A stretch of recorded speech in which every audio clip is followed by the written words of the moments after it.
Herkese selam. Palawan Adası'nda seyahate devam ediyorum. Aslında Palawan Adası'nda dışında Coron Adası olarak geçen ya da Coron şehir merkezi olarak geçen ama aslında Busuanga olarak da anılan Coron, çünkü karşıda başka bir ada aslında. Ne çok aslında dedim.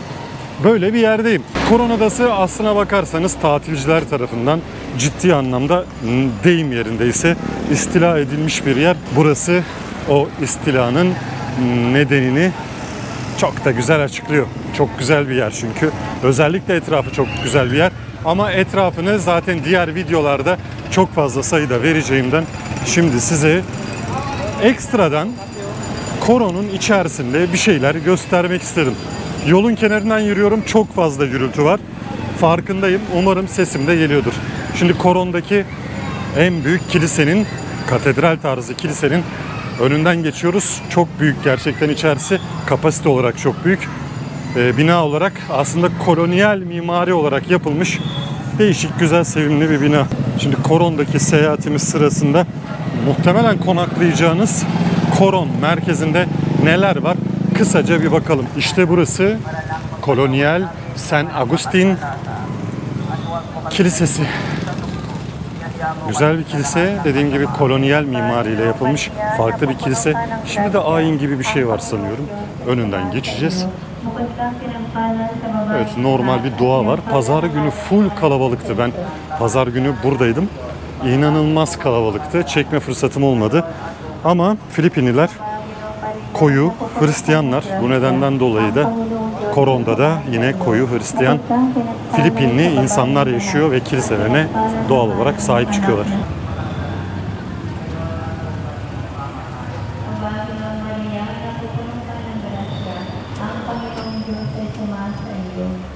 Evet, genel anlamda bakıldığında Filipinler'de çok fazla sayıda kilise var tabii ki. Bu da İspanyol döneminden, yani bölgenin Hristiyanlaştırılmasından kalan izler.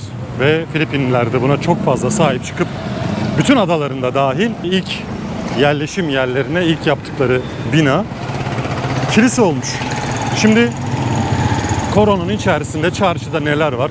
Öylesine bir bakalım. Hem de tarihsel olarak anlatabileceğimiz birkaç küçük şey varsa onlardan da bahsedeyim ben size.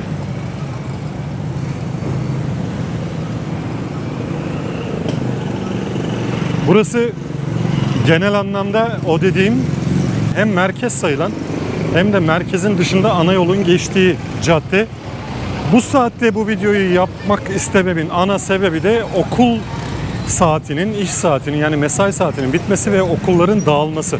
Görüyorsunuz bu 3 tekerlekli araçların hepsinde neredeyse çocuklar var ve özellikle sokakta yürüyen, onun dışında aileleri tarafından motosikletlerle alınan veya işte bu 3 tekerlekli okul servisine binen çocuk dolu her yer.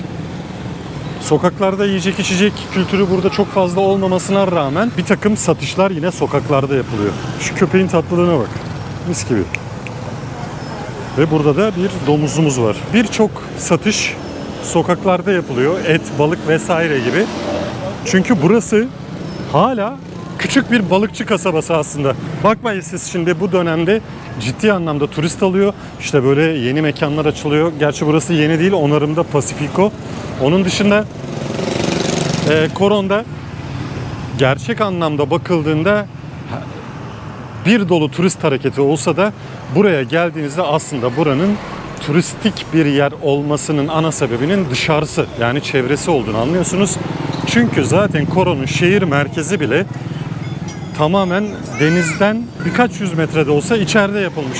Çünkü sahil kısmı balıkçılara, onların barınaklarına ve onların, balıkçıların yaşadığı yerlere ayrılmış. Yani Coron'un içerisinde dediğimiz yer, merkezi dediğimiz yer bizim tatil yerleri, tatil beldeleri anlayışının çok dışında gibi gözüküyor. Ama ileride bu tabii ki farklı bir hale gelecektir.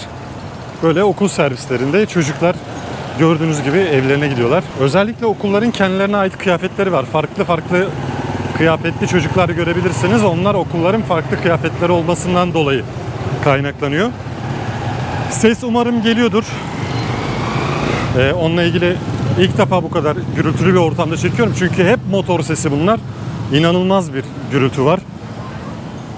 Şimdi Coron'un içerisinde gezerken size küçük Coron'la ilgili bilgiler vereyim. Bakın buralarda da bir takım barlar, kafeler vesaireler var ve onlardan bir tanesi yine happy hour yapan barlardan bir tanesi, yine çok popüler. İsmini unuttum buranın. Yazıyor muydu? Big bir şeydi ama unuttum şimdi. Geriye de dönemeyeceğim. Arkamda bir motor geliyor. Ve onun dışında aslında Coron'da bakarsanız hani şurada çok keyifli bir yemek yiyeyim, şöyle bir restoranda deniz kıyısında ayaklarımı sokayım falan anlayışında bir tatil yok. Öylesi bir ortam dışında gezebileceğiniz muhteşem yerler var. Coron'un özellikle çevresinin doğası gerçekten nefis. Dünyaya verilmiş bir hediye, gerçek bir cennet gibi. Ama onları daha iyi yapan, o çevreyi daha iyi yapan şartlardan bir tanesi de aslında burada Coron'da bir takım olayların yaşanmış olması. Nedir onlar? Özellikle 1902 yılında burası bir belde haline geliyor ve daha sonrasında yaşam büyüyor ve buraya devletten, merkezden otoriteler atanıyor. Daha sonra Coron büyümeye başlıyor. Ta ki 1939 yılında 2. Dünya Savaşı çıkmadan hemen öncesinde balıkçılık, biraz madenciliğe, magnezyum madenleri var burada. Biraz madenciliğe döndüğünde Coron'da bu madenler savaş çıkınca Japonlar tarafından işgal ediliyor. 1942 yılında. Ve 1942 yılındaki bu Japon işgalinde madenler adeta sömürülüyor. Ve daha sonrasında 1944 yılında savaşın sonlarına gelinmişken bölgeyi terk eden 10 ya da 12, yani 10 tanesinin yeri biliniyor, 2 tanesi hakkında söylenti var. 10 tanesi tespit edilmiş durumda ve bugün Coron'un en önemli yerlerinden bir tanesi. Nedir onlar? 10 ya da 12 tane Japon gemisi Amerikan uçakları tarafından batırılıyor. Ve bu batırılan batıklar, enkazlar bugün Coron'da en büyük dalış turizminin yapıldığı, en çok ilgi çeken ve en harika görüntüleri veren noktalar arasında. O batıklardan bir iki tanesine çok rahat şnorkelle dalabiliyorsunuz. Hatta birçok tekne turu o yerlerde mola veriyor. Onun dışındakilere daha profesyonel dalış da gerekiyor. 40 küsur metrelerde bile olan batıklar var. Şimdi Coron'un içerisi dediğim gibi böyle. Aslında burada bir Filipinli bir halk hayat sürüyor. Ama ara ara turistlerin de burada olmasından dolayı, turistlerin çok fazla ilgi göstermesinden dolayı birçok işletme eski tarzda buradaki yerel amaçlı zanaatkar diyelim, esnaf diyelim, onlar yerlerini terk ederek restoranlara, otellere, bir takım turistik faaliyet yapan yerlere çeviriyorlar. İşte Coron'da gelişen dünya turizmiyle, gelişen dünya ekonomisiyle birlikte oradan payını alıyor. Ama sanıyorum bu çok da olumlu olmayacak ileriki dönemlerde.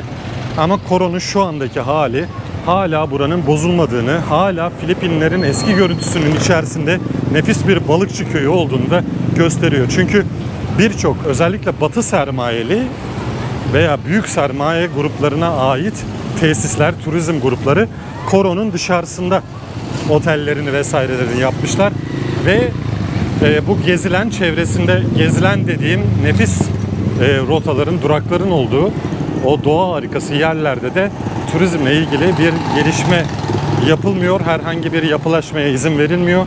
Aynı bizdeki gibi. Bu yüzden de hala Coron bu güzel özelliğini sürdürüyor. Tabii ben güzel diyorum ama birçokları için de çok sevimli mi onu da bilmiyorum. Ben dediğim gibi bu tip yerleri seviyorum. Kendinden bir şey kaybetmemiş gözüken ve kaybetmediği için de hala o dokusunu koruyan yerlerden çok hoşlanıyorum. Coron onlardan biri. Belki Coron kurulalı 100 seneyi geçmiş olsa da hala dünyanın o gelişmiş dediğimiz, tırnak içinde söylüyorum, gelişmişliğinden çok da fazla pay almış gözükmüyor o büyük tesislerin dışında. Coron'un içerisinde birçok buralarda kafe vesaire, işte restoran gibi yerler var. Birkaç tane de güzel, gerçekten dünya mutfaklarına ait diyeyim restoran var. Onlardan en önemlileri yine Korelilere, Japonlara, Çinlilere ait. En iyi yemekler yine oradan yapılıyor. Peki Coron'da yaşayanlar aslında kimler? Aslına bakarsanız Endonezyalıların bu bölgede denizcilikle yapmış oldukları göçler, istilalar, ikinci dalga Endonez atağı denilen, ikinci dalga Endonezya göçü denilen bir dönemde Coron'u bulmaları ve Coron'a yerleşmeleriyle ortaya çıkıyor. İşte Coron'da bugün yaşayanlar aslında o dönem gelen Endonezyalıların, gerçi Filipinlerin birçok adasında benzer şeyler söz konusu. Endonezyalıların şu andaki çocukları, torunları, onların neslinden gelen insanlar. İnanılmaz bir trafik var.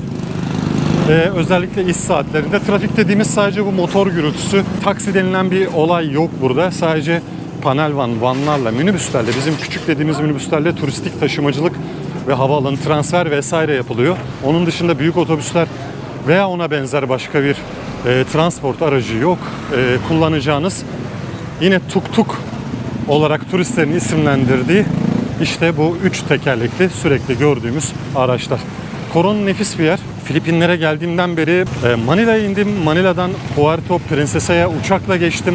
Puerto Princesa'dan araçla El Nido'ya geldim. El Nido'dan feribotla Coron'a geldim. Coron'dan sonra yine çok güzel planlarım var.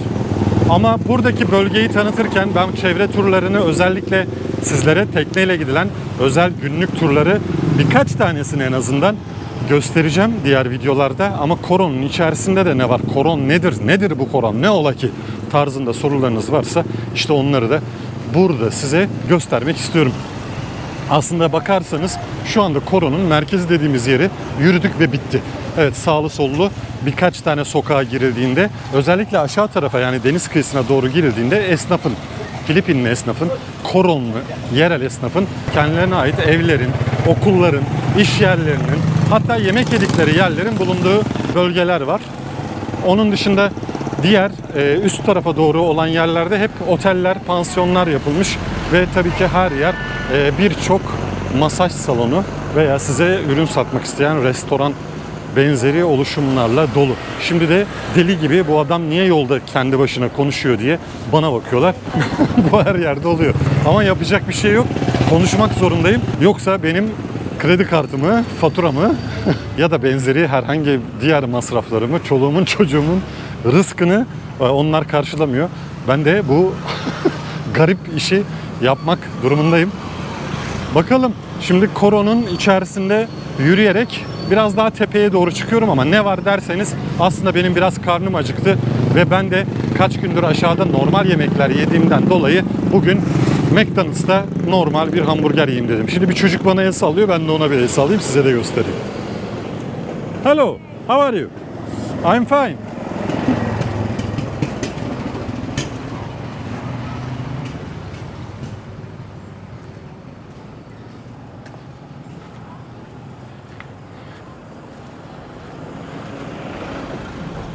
Coron'un içerisine geldiğinizde burada neler yiyebilirim derseniz, sokak satıcıları genelde bizim fried chicken dediğimiz tavuk benzeri oluşumlarla yine poşette veya kağıtta sarılı pirinç satıyorlar. Pirinç diyorum çünkü pilav demeye bin şahit ister. Asya ülkelerini gezenler varsa bunu net olarak bilirler. Ama buranın Andox diye bir markası var. Filipinler'de tavuk fast food zincirleri ünlü aslında. Bir tane Jollibee'leri var. Ama o Jollibee Puerto Princesa'da, Manila'da olmasına rağmen Coron'da yok. Coron'da Andox diye bir tavukçuları var.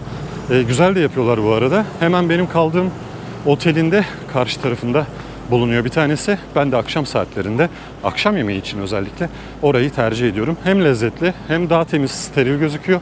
Hem de fiyatları da gerçekten çok uygun. Şimdi şehir dışına doğru geldim. İşte bu 3 tekerlekli araçlar her yerde. Tuk tuk diye, tuk tuku turistler seviyor diye onlar tuk tuk diyor. Size tuk tuk diye bağırıyorlar ama kendi aralarında tuk tuk demiyorlar bu araçlara. Her yer motor. Motorların %70-80'i Japon tabii ki. Suzuki, Honda, Mitsubishi var. Çok fazla sayıda motor var. Zaten o tuktuklar da yine yanlarında motor olan eski tip. Yanında ne deniyordu ona? Unuttum ismini. Eskiden aslında Türkiye'de de vardı. Hatta polisler falan da kullanıyordu. Polis araçlarında da, polis motosikletlerinde de görüyordum. Böyle yanına oturuluyordu. O tarz, onun biraz daha kapalısı. Çok da yağmur yağdığından dolayı. Bakın Andox burası. Bu benim evin ev neyse Allah söyletti. Belli mi olur? Filipinlere yerleşirim belki. Bu benim otelin oradaki değil. Biraz yürüdükten sonra diğer başka bir şubesi. Ama tabii ki aynı ürünler var. Ama böyle her yerde bu Andox'u gönül rahatlığıyla Coron'a gelirseniz kullanabilirsiniz. Şehrin dışında biraz McDonald's daha yukarıda bir yere yapılmış. Şimdi oraya doğru yürüyorum ben. Her yerde motosiklet tamirci. Bu kadar motor olunca tabii her yerde de motosiklet tamircisi olması doğal. Evet, Coron böyle bir yer. Filipinlerin en gözde yerlerinden bir tanesi. Neden? İşte dediğim gibi çevre çok güzel.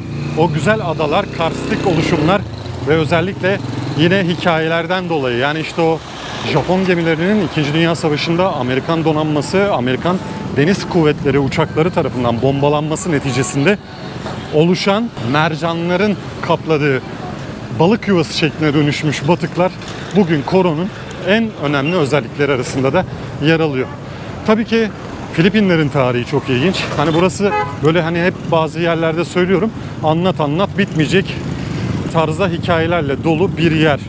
Bir dolu insan hikayesine sahip.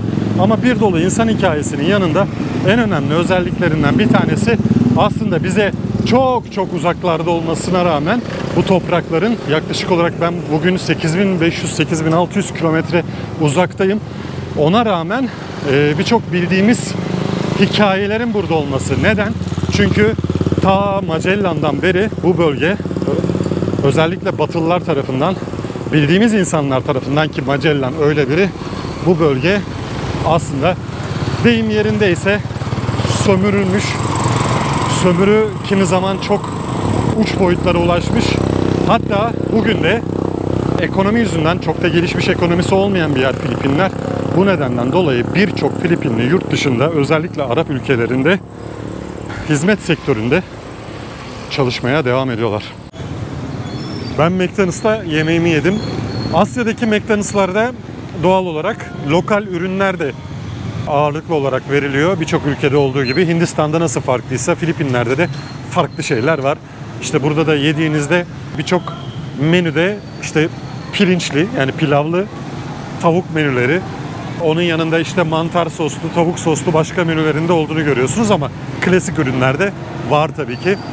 Evet, burası da Coron Hastanesi. Kocaman bir hastane var. Şimdi gezmeye devam edelim. Bakalım Coron'da başka ne varmış. Akşam saati herkes evine gidiyor. Yolları, çarşıları göstermeye devam edeyim ben size. Burada teyzeler balık satıyor. Bir de benim Coron'da dikkatimi çeken şey, daha doğrusu Filipinler'de dikkatimi çeken şey, polis merkezinin bahçesinde, hastanenin bahçesinde özellikle görüyorsunuz. Hastanenin bahçesinde de spor yapan, bağırış çağırış yapan insanlar var. Onun dışında yine her yerde olduğu gibi belediye binalarında da, yine Coron'da vesairede de aynı. Hello, how are you? Thank you.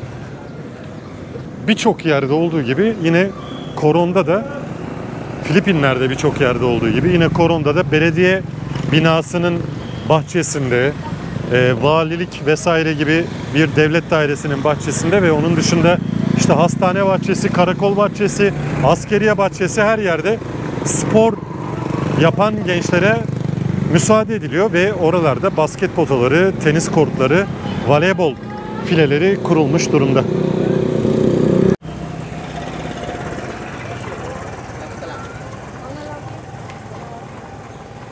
Tabii ki Coron'da yürürken en tehlikeli şeylerden bir tanesi, yol kenarında kaldırımlar yok ve her tür tehlike altındasınız. Onun dışında çok fazla köpek var. Bazı köpekler ciddi anlamda sıkıntılı haller yaratıyorlar. Bazıları da böyle minnoş oturuyor ama bazıları gerçekten sıkıntılı haller yaratıyorlar. Ya da beni sevmiyorlar, bilmiyorum. Böyle çok yeşillikli, çok güzel, sürekli bu mevsimde tabii ki doğal olarak yağmur yağan, arkasından hemen güneş açan ama çok fazla nem olan bir yer. Ve herkesin de özellikle yabancılara karşı iyi duygular beslediğini düşündüğüm, inşallah öyledir. Çok da emin değilim. Ama benim tanıştığım herkes çok iyi insan. İyi insanlar bir araya toplanmış gibi. Ya da başka şey yapmanın gereği yok. Onları yapıyorlar. Ve onlarla birlikte de güzel geçtiğini düşünüyorum ben de. Çünkü bir yeri güzel yapan insanları gerçekten. O yüzden de Coron'da o güzel yerlerden bir tanesi.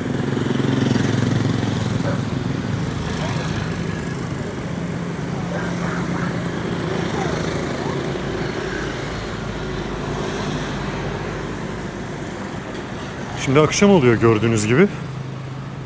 Ve şehir merkezine doğru yürüyorum ben. Bu taraflarda da artık Koron bu tarafa doğru da büyümeye başlamış ama gördüğünüz üzere her yer jungle. İçinden neredeyse yürümesi zor ormanlar barındırıyor. Gerçi böylesi yağmurun yağdığı topraklarda bu çok doğal. Acayip bir hareket var. Hava durmadan değişiyor.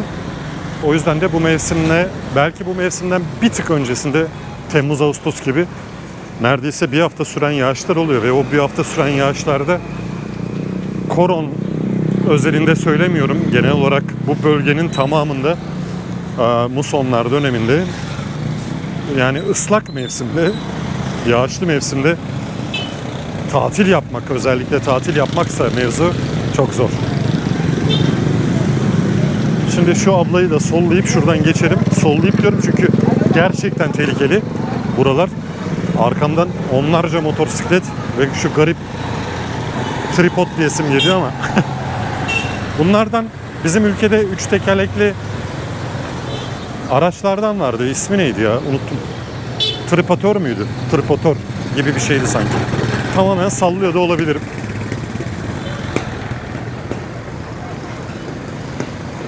Evet, şimdi Koron'un yine merkezi olan yerine şu Andox'tan itibaren giriyoruz. Öteki Andox'ta da benim kaldığım yere yakın olduğu için orada bitiyor. Burası da bir dalış merkezi. Araçların tatlılığını görüyorsunuz. Bu araçlardan çok fazla sayıda özellikle Manila'da var. Toplu taşıma o kamyonet tarzı araçlarla yapılıyor. Yine Andox burada. Sokaklar şu cins köpeklerle dolu. Her yerde bunlardan var. Ve bunlar arasında özellikle tümüyle daha doğrusu turistlere karşı bir durum var gibi. Bir hırlıyorlar falan filan ama Koron özellikle benim Endonezya'dan sonra diyeyim köpekler konusunda daha az sıkıntı çektiğim yerlerden bir tanesi. Bakın burası Sharky isimli bir bar, restoran, dondurmacı, kafe ve onun yanında tattoo yapıyorlar. Her yer, her şey yine turistlere özgü. Burası tabii ki çok büyük bir turistik merkez olacak ileride. Bu güzel bir şey mi? Hayır bence. Bakın buralara böyle bu tip binalar yapılmaya başlamış, hatta eskimiş bile binalar. Ama herkes burada turizmle para kazanmaya başladığı için, turizmle dönmeye başladığı için ve balıkçılığın yanında diğer işlerin çok daha zor kazançlar elde edilen işler olduğu için, zor derken beden işçiliği olarak zorluktan bahsediyorum. Turizm çok daha rahat para kazanılan ve daha çok vasıfsız anlamda, eğitimsiz anlamda insanın çok daha rahat paralar kazanabileceği bir iş kolu. Neden? İşte toprak sahipleri bir şekilde zengin oluyor turizmde, oteller yapıyor. Herhangi bir eğitim söz konusu olmasına gerek bile kalmadan ondan sonraki jenerasyonlar belki onların kazandıklarıyla bambaşka bir hale geliyorlar. Bunları çok net biliyoruz tabii. Neden? Bizim ülkemizde de çok farklı gelişimler olmadı. Bizim ülkemizde de turizm tamamen bu şekilde gelişti. Öylesine çok turizmle ilgili hikaye dinledim ki mesleğimden dolayı tabii. Ve şimdi çok iyi yerlere gelen insanların hikayeleri bunlar. Bu nedenden dolayı da olaya hakimim. Ve bunu çok daha iyi anlatacak insanlar da tabii her yerde vardır. Ama turizm ne olursa olsun diğer birçok sektöre göre belirli şartlar sağlandığında ve o belirli şartların bir kısmını da doğa size hediye ediyorsa, doğal olarak da tanıtım kısmını da hediye ediyorsa, belirli şartlar sağlandığında kolay para kazanılabilen, ülkelere de kolay şekilde büyük geliri getirebilen bir sektör. Böylece Erkut Özen'le turizmde gelişme programının sonuna geldik. Bakın böyle her yerde bu tur dükkanlarından var ve bu tur dükkanları çok fazla sayıda bölge turunu satıp sabahları buradan bir dolu insanı okyanusun ortasındaki teknelerle o güzel adalara götürüyor ve birçok aktivite, birçok etkinlik işte oralarda gerçekleşiyor. akşam olmaya başladı. Hava erken kararıyor bu mevsimde. Oldukça erken kararıyor hatta. 6 saat geçmeye başladıktan itibaren hava kararmış oluyor. Aynı kış sezonu gibi. Şimdi burada da ablalar yine bir şeyler satıyorlar. Neler satıyorlar bilmiyorum ama gelirken de söylemişlerdi. Şimdi de almayacağım. Thank you. Yeah, I know.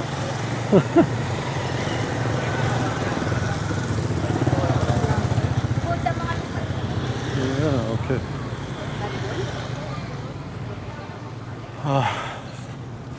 Böyle Asya ülkelerinde gezinirken en sıkıntılı şeylerden bir tanesi insanlar sizin böyle onlara böyle çok salakça gelen şekilde konuşarak yürüdüğünüzü görünce kendi aralarında kendi dillerinde bir takım bir şeyler söylemeye başlıyorlar ve çok komik hallerde kikirdiyorlar, gülüyorlar. O da siz de acaba ne söyledi diyorsunuz. Gerçi dili bilseniz de sıkıntı. Çünkü şu ülkede 80'e yakın dil konuşuluyor. 80'e yakın dil var, lehçe var. Çok farklı bir ülke. İngilizce neredeyse herkes tarafından konuşuluyor ama yarısının konuştuğu İngilizceyi anlamayabilirsiniz. Bununla ilgili de bazı şivesel zorluklar var. Bu abi ezecekti beni. Ama umursamıyor gördüğünüz gibi. Burada yine bir şarap tapa bar var. İspanyol usulü. Neden? Çünkü İspanyollar bu bölgeden giderken birçok şey bırakmışlar.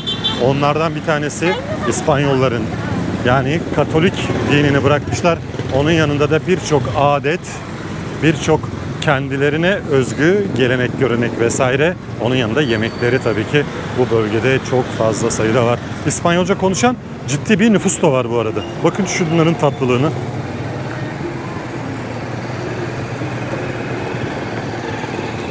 Tabii o tatlı şeyleri böyle arkamdan gelirken gördüğünüzde de her an ezilme tehlikesiyle bambaşka hallere düşebiliyorsunuz. Bakın böyle dışarılarda güzel tavuklar ve koca bir domuz kafası da çevriliyor. Abi bir süre önce sanıyorum gitmiş. Bu abi de farklı bir şey yapıyor. Daha açmamış henüz. Yine ama tavuk kızartacaktır. Fried chicken şeklinde. O soslu tavukları kızartıyorlar. Fena da yapmıyorlar yalnız ha. Yani evde o kadar lezzetli yapabileceğimizi zannetmiyorum. Koron sokaklarında akşam oluyor. Bakın bir Koron Kore restoranı. Ama onun yanında Kore barbekü restoranı var şu ileride. Gitmek istiyordum ama bir şekilde ona gidemedim henüz. Burada da bir yer var. Hello. Böyle herkes bu mahalle zaten bana söylemişlerdi. Korelilerin olduğu bir mahalle. Bakın birçok Kore food kafesi, yemek kafesi vesairesi, birçok Korelilere ait dükkan yine bu bölgede yer alıyor. Akşam olurken merkeze doğru da ben de varmış oldum. Şimdi bir seyahat ajantasını ziyaret edeceğim. O turlar hakkında da bilgiler vereceğim. Turlar hakkında bilgiler derken özellikle fiyatlar, turların çıkış şekilleri, turlarda nelerle karşılaşabiliyorsunuz. Onları anlatacağım ayrı bir bölüm olacak, ayrı bir video olacak ama o videodan başka yine bu bölgede yapılan turları da neredeyse hepsini teker teker göstermeye çalışacağım size.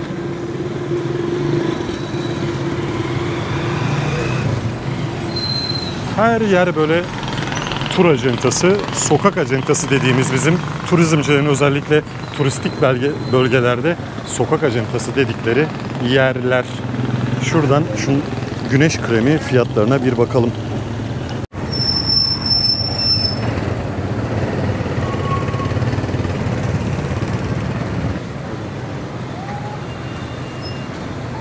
Şimdi Potato Corner, bakın burası da çok tatlı. Patates işleri yapan bir yer. Bayılıyorum oraya. Şimdi biraz sonra akşam yemeğini de oradan alacağım zaten. Acaba az önce kazıklandım mı diyorum ama bir güneş kremi aldım. Hiç pazarlık yapmadım ama dükkan sahibi kadın çat diye bir fiyat söyleyince de aldım. Çok da hoşuma gitmiyor böyle alışverişleri yapmak aslına bakarsanız. Burası da çok güzel bir kafe. Cafe Socorro. Güzel bir dükkan. Bu abi burada bir şeyler satıyor ama geçen gün onunla güzel olmayan bir diyalog yaşadım. Yani kazıklamaya çalıştı. Benim de hoşuma gitmedi. Biraz bozdum onu gerçi.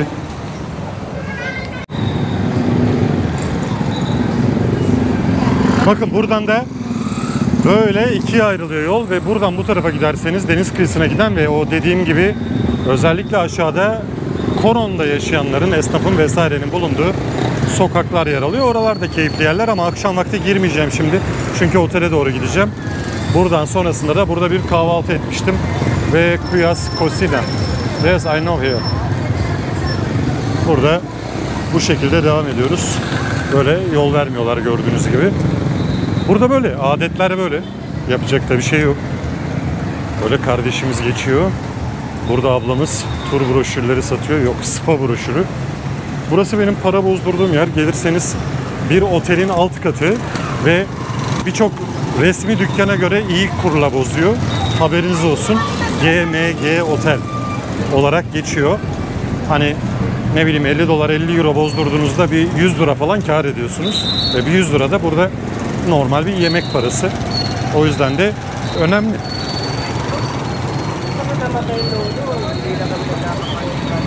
Böyle toplu halde gezen arkadaşların yer aldığı, bizi de arada ne yapıyor bu deli diye kesen Filipinlilerin yer aldığı araçları görüyoruz. Aileler evlerine gidiyorlar. İşte o bahsettiğim Kore restoranı da tam da burası. Bakın burası en iyi mekanlardan biri ve barbekü olarak size hani Kore'nin barbekü restoranları çok iyidir. Yemekleri de çok iyidir. Henüz denemedim burayı ama ne anlama geldiğini az çok biliyorum. Miso keyifli bir dükkana benziyor. Bir fırsat olursa oraya da belki uğrarım. Uğrarsam da muhtemelen videoya çekerim.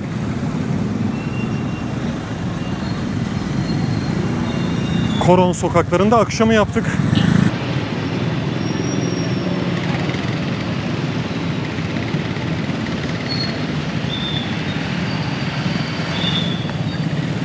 Filipinlerle ilgili anlatılacak en değişik konulardan bir tanesi, burada Christmas çok erken başlıyor. 1 Eylül'den itibaren her yerde Christmas ağaçları süsleniyor. Birçok yerde şarkıları çalmaya başlıyor. Özellikle turistik tesisler ve otel. GoPro yine yapacağını ve çok az pil kalması dolayısıyla kendini kapatmaya başladı. Ben Erkut Özen, Koron sokaklarında size Koron'u anlatmaya çalıştım. Lütfen kanala abone oluyorsunuz, videoyu beğeniyorsunuz ve hiç olmadı küçük bir şeylerle yorum yazıyorsunuz. Görüşmek üzere.